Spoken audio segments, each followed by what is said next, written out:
Hello students, कैसे हैं आप लोग। हम लोग कर रहे हैं फाइनल अकाउंट और ये है वीडियो लेक्चर नंबर 2। मुझे उम्मीद है कि आपको वीडियो लेक्चर नंबर 1 पसंद आया है। जर्नल से हमने स्टार्ट किया था, जर्नल के बाद लेजर, लेजर के बाद ट्रायल, ट्रायल के बाद फाइनल अकाउंट। तो यानी हमने बिल्कुल स्टार्टिंग से लेके एंड तक पूरा क्वेश्चन कंप्लीट किया था। साथ में आपको एडजस्टमेंट्स का लॉजिक भी बताया था, रीज़न बताया था कि एडजस्टमेंट आखिर क्यों आती है, क्या रीज़न है एडजस्टमेंट के आने का। क्योंकि हम किसी प्रॉब्लम को तब अच्छे से सोल्व कर पाएंगे जब हमें उसका रूट कोज पता होगा, जड़ से हमें पता होगा ये क्यों पैदा हुई है ये प्रॉब्लम, तब हम उसका सॉल्यूशन अच्छे से कर पाएंगे, राइट। चलिए, तो इस वीडियो लेक्चर में मैं आपको समझाने वाला हूँ ट्रेडिंग अकाउंट, ठीक है। तो यहाँ पे वैसे हमने लिख दिया है हम टॉपिक कौन कौन से कवर करने वाले हैं फाइनल अकाउंट में। तो 4 टॉपिक हम करने वाले हैं: trading account, profit and loss account, balance sheet और लास्ट में एडजस्टमेंट्स, राइट। तो सबसे पहले बात करेंगे ट्रेडिंग अकाउंट। अब जो बच्चे 11th में कुछ थोड़ा बहुत पढ़े हैं तो उनको ट्रेडिंग अकाउंट का फॉर्मेट कहीं ना कहीं थोड़ा थोड़ा थोड़ा यानी ब्लर सा याद होगा, कुछ कुछ हल्का फुल्का याद होगा। कोई बात नहीं, मैं इसको अच्छे से आपको समझाऊंगा। तो सबसे पहले तो बात आती है कि ट्रेडिंग अकाउंट बनाया क्यों जाता है, और फिर बात आती है बनाया कैसे जाता है। तो अब हम पहले बनाना सीखेंगे, ठीक है। क्यों बनाया जाता है उसको समझने के लिए पहले हमें ट्रेडिंग और प्रॉफिट एंड लॉस अकाउंट बनाना आना चाहिए। फिर इस क्वेश्चन का आंसर हम निकालेंगे कि ये बनाया क्यों जाता है, राइट। चलिए, तो पहले सीखते हैं कि ट्रेडिंग अकाउंट आखिर बनाया कैसे जाता है। तो आप यहाँ पर सबसे पहले ऊपर लिखेंगे trading account for the year ended. यहाँ पे मैंने फॉर्मेट टाइम बचाने के लिए पहले ही रख दिया है। तो क्योंकि हमारा नया बिजनेस है, मैं बिल्कुल नया बिजनेस मान के चल रहा हूँ कि बिजनेस का फर्स्ट ईयर ही है, यानी पहले ही साल कंप्लीट हुआ है। तो यहाँ पर ओपनिंग स्टॉक नहीं होगा। ओपनिंग स्टॉक होता क्या है, पिछले साल का जो बचा हुआ गुड्स है, पिछले साल का जो बचा हुआ माल है वो हमारा यहाँ पे आता है ओपनिंग स्टॉक में। हमने यहाँ पे नील माना है अभी, ठीक है। मैं आपको अगर एग्जिस्टिंग बिजनेस का भी समझा दूंगा, लेकिन पहले क्वेश्चन क्योंकि हमें सिंपल रखना है, सिंपल सिंपल आप बातों को समझोगे तो डिटेल में आप अच्छे से क्लियर कर पाओगे, यानी आपकी कॉन्सेप्ट्स अच्छे से क्लियर हो जाएंगे, राइट। चलिए, तो बिल्कुल बिजनेस नया है तो ओपनिंग स्टॉक यहाँ पे 0 है। यहाँ पे इन्होंने सपोज करो 10 लाख रुपीज का गुड्स परचेज करा, और कुछ गुड्स ऐसा था जो इन्होंने वापस कर दिया। 2 लाख का गुड्स इन्होंने वापस कर दिया। तो कॉमन सेंस लगा के बताओ कि हमारी एक्चुअल में परचेज कितनी हुई है। एक्चुअल में परचेज सर 8 लाख रुपीज की हुई है। और आपको एग्जाम में परचेज रिटर्न की जगह कई बार आपको रिटर्न आउटवर्ड दिया जाता है, तो आपको पता होना चाहिए रिटर्न आउटवर्ड क्या है, परचेज रिटर्न का दूसरा नाम है। क्लियर है। चलिए, फिर उसके बाद यहाँ पे ये जो गुड्स हमने जो गुड्स परचेज करा है उसको लाने का जो खर्चा है, ठीक है। अभी मैं ट्रेडर की बात कर रहा हूँ, ठीक है। मैन्युफैक्चरर की बात कुछ देर के बाद करेंगे, अभी ट्रेडर की बात करते हैं। लाने का मतलब सर, मान लो हम दिल्ली में रहते हैं और दिल्ली में ही हमारा प्लेस ऑफ बिजनेस है और हम जयपुर से गुड्स खरीद कर ला रहे हैं, राइट। तो लाने का भी तो कुछ खर्चा लगेगा ना, तो वो डायरेक्ट एक्सपेंसेस में आएगा। अब डायरेक्ट एक्सपेंसेस में बड़े सारे एक्सपेंसेस आते हैं। अभी आप उस चक्कर में मत पड़ो कि सर डायरेक्ट एक्सपेंसेस में क्या क्या आएगा, क्योंकि डायरेक्ट एक्सपेंसेस को मैं डिटेल में अलग से डिस्कस करूंगा। देखो, पूरे सारे के सारे डायरेक्ट एक्सपेंसेस मैं आपके माइंड में बिठा दूंगा, मैंने पूरी तैयारी कर रखी है, और साथ में पिक्टोरियल प्रेजेंटेशन है ताकि आप बिल्कुल भी ना भूलो, राइट। बिल्कुल कॉन्सेप्चुअली समझाएंगे डायरेक्ट एक्सपेंसेस, और यहाँ पे आपके 99% डायरेक्ट एक्सपेंसेस कवर हो जाएंगे, तो चिंता की बात नहीं है।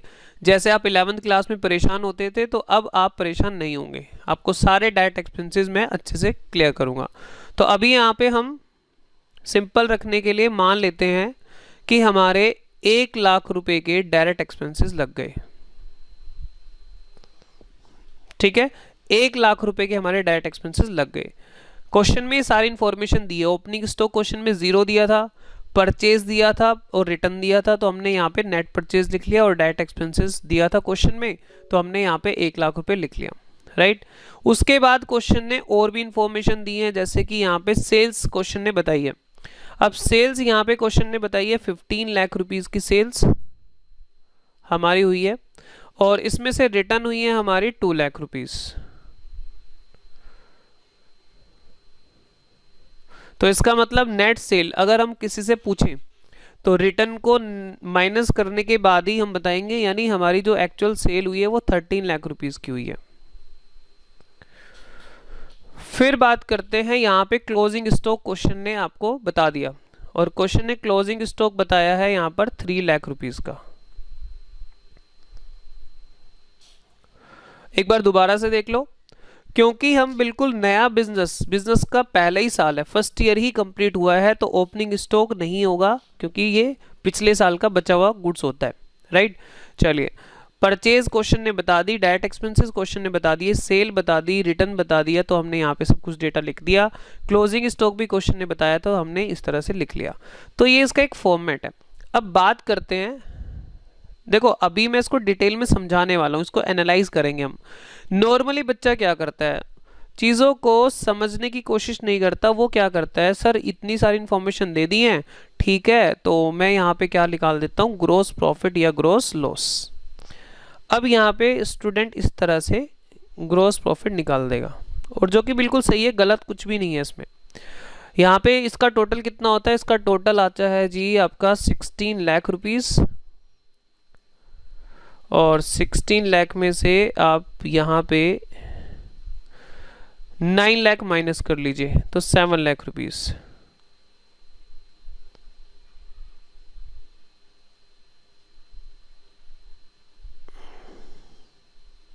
तो 7 लाख रुपीस का यहाँ पे प्रॉफिट आ गया। गलत इसमें कुछ भी नहीं है, बिल्कुल सही आंसर है, कोई दिक्कत नहीं है। तो ये फॉर्मेट है, opening stock, purchases, direct expenses, closing stock यहाँ पे क्रेडिट साइड पर आएगा, सेल्स आएगी, नेट सेल आएगी, और अगर क्रेडिट साइड बड़ी है तो ग्रोस प्रॉफिट आएगा, डेबिट साइड बड़ी है तो ग्रोस लॉस आएगा, राइट। ये नॉर्मली सभी ने सीखा हुआ है और मुझे नहीं लगता इसमें कुछ आपको मुश्किल लग रहा है, बट हम इसको अच्छे से एनालाइज करने वाले हैं, डिटेल में समझने वाले हैं। हम बैलेंसिंग फिगर पे बात नहीं करने वाले, हम चीज़ों को बारीकी से समझने वाले हैं। चलिए, तो हम थोड़ा सा इसको डिफरेंट तरीके से समझेंगे। देखो ध्यान से, हमारे पास इस साल यानी पिछले साल का कोई भी गुड्स नहीं था, पिछले साल का कोई माल हमारे पास बचा हुआ नहीं था, क्योंकि पिछला साल ही नहीं था, ये फर्स्ट ईयर है। अब हमने इस साल कितना गुड्स खरीदा, 8 लाख रुपीस का, उसको अपने प्लेस ऑफ बिजनेस तक लाने में 1 लाख रुपए और खर्च हो गया। तो कॉस्ट कितनी पड़ी है हमारे बिजनेस में आने तक, उसकी खर्चा, इसकी कॉस्ट कितनी पड़ गई, उसकी कॉस्ट पड़ गई है 9 लाख रुपए, 9 लाख रुपीस, राइट। अब 9 लाख में से ध्यान से देखना, 9 लाख का जो माल था, 9 लाख का जो गुड्स था, उसमें से 3 लाख का जो गुड्स है वो हमारे पास ही पड़ा है, हमारे गोडाउन में अभी भी पड़ा हुआ है। 9 लाख की कॉस्ट का माल हमारे पास आया था पूरे साल भर में, 3 लाख का हमारे पास अभी भी बचा हुआ है। तो मैं आपसे एक छोटा सा सवाल पूछता हूं, कितनी कॉस्ट का माल हम बेच चुके हैं, कितनी कॉस्ट का गुड्स हम बेच चुके हैं? जल्दी से कमेंट बॉक्स में कमेंट करके भी आप बताइए, ताकि मुझे पता लग जाए कि आप इस पॉइंट पर आए हैं। तो 9 लाख माइनस 3 लाख, 9 लाख माइनस 3 लाख, तो कितना हुआ, 6 लाख की कॉस्ट का माल हम बेच चुके हैं। कितने में बेचा है, 6 लाख की कॉस्ट का माल हमने 13 लाख रुपीस में बेचा है, तो 7 लाख रुपीस का प्रॉफिट आ रहा है, ठीक है। तो सर ये बैलेंस शीट फिगर हम निकाल तो रहे थे भाई, देखो सीधी बात बताऊं, मैं बैलेंस शीट फिगर निकालने से मजा नहीं है। आप चीज़ों को इस तरीके से पढ़ोगे तो आपको चीज़ें अच्छी लगेंगी और समझ में भी आएंगी, राइट। तो कितनी कॉस्ट का माल, 6 लाख की कॉस्ट का माल हम 13 लाख में बेच चुके हैं, इस वजह से प्रॉफिट आ रहा है 7 लाख रुपीस का, राइट। चलो जी, अब एक काम करते हैं अब हम ओपनिंग स्टॉक भी इसमें ऐड कर लेते हैं, यानी ओपनिंग स्टॉक भी इसमें शामिल कर लेते हैं, ताकि ओपनिंग स्टॉक का भी कॉन्सेप्ट आप समझ जाओ। यानी हमारा जो बिजनेस है वो कंटिन्यूइंग बिजनेस है। लास्ट ईयर हमारे बिजनेस में 2 लाख का गुड्स बचा था, जो कि हमने यहाँ पे लिख दिया है 2 लाख का गुड्स। उसके बाद बाकी चीज़ें हमने चेंज नहीं करी हैं, क्लोजिंग स्टॉक थोड़ा सा चेंज कर दिया, पहले 3 लाख लिया था, अब 2 लाख ले लिया है, ठीक है। तो आप बैलेंसिंग फिगर निकालना चाहें, क्योंकि आपके पास सारी फिगर दी हैं, तो बैलेंसिंग फिगर भी निकाल लेते हैं। एक बार बैलेंसिंग फिगर निकाल के देखो, 13 और 13 + 2 15 हो गया टोटल में इधर। क्रेडिट साइड क्योंकि इसमें बड़ी है, हमें नॉर्मली दिखाई दे रही है, इधर 13 है, तो आप बैलेंस शीट फिगर निकाल लो यहाँ पे। 8 + 2 10 11 4 लाख, तो 4 लाख का ग्रोस प्रॉफिट यहाँ पे आ रहा है।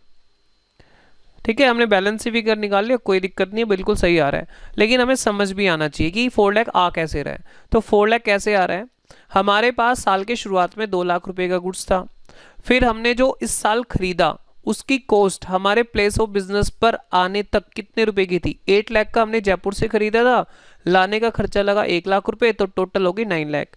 9 लाख का नया माल है और पुराना पड़ा था 2 लाख, तो टोटल गुड्स जो हमारा हो गया वो हो गया 9 + 2 11 लाख का।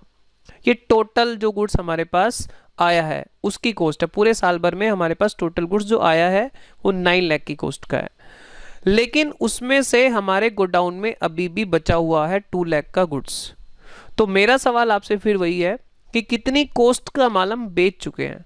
तो 11 लाख का टोटल माल आया था माइनस 2 लाख जो हमारे पास अभी भी बचा हुआ है, तो कितनी कॉस्ट का माल हमारा जा चुका है, बिक चुका है, कितनी कॉस्ट, उसकी कॉस्ट क्या है, उसकी कॉस्ट है 9 लाख। तो 9 लाख की कॉस्ट का माल हम 13 लाख में बेच चुके हैं, इस वजह से हमारा 4 लाख का प्रॉफिट आ रहा है। क्लियर है बात? हाँ। तो इससे फायदा क्या होगा, देखो इससे हमारे और भी कॉन्सेप्ट स्ट्रॉन्ग होने वाले हैं। अब जैसे कॉस्ट ऑफ गुड्स सोल्ड आपने सुना होगा, COGS, इसका फॉर्मूला हमें याद नहीं करना पड़ेगा, हमें समझ में आ गया है।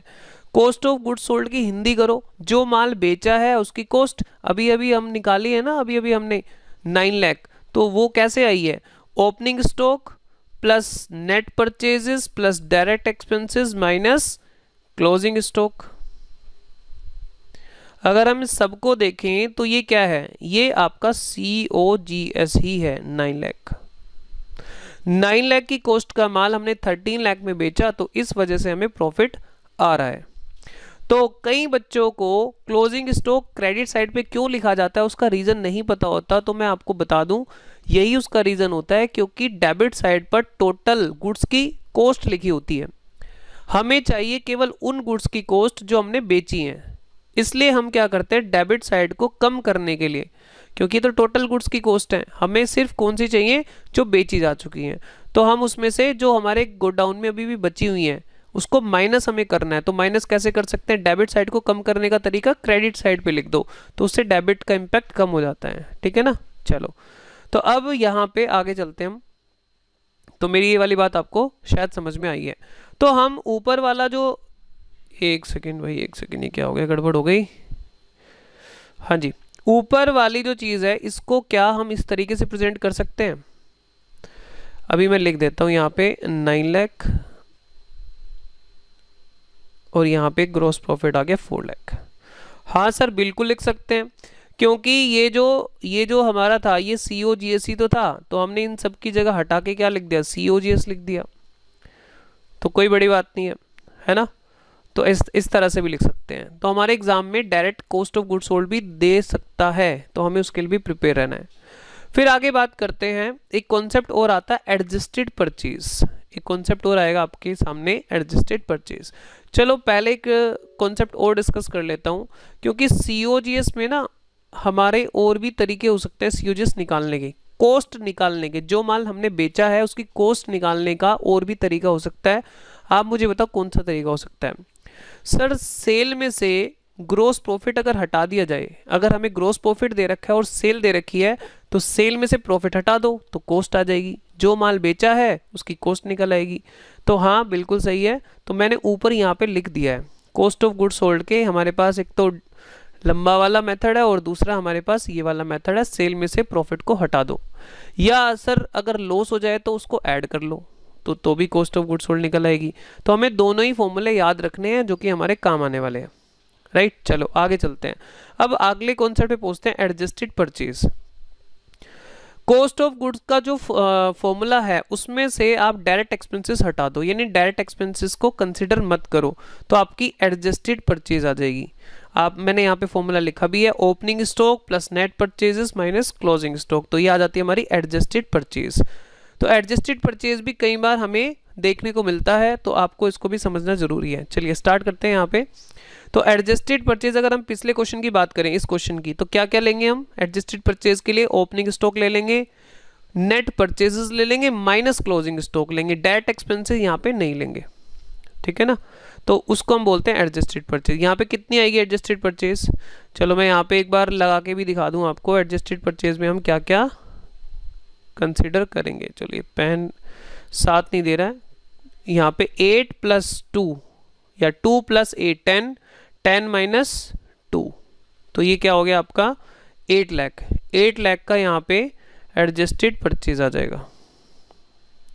फिर से बोल रहा हूँ, opening stock plus net purchases minus closing stock.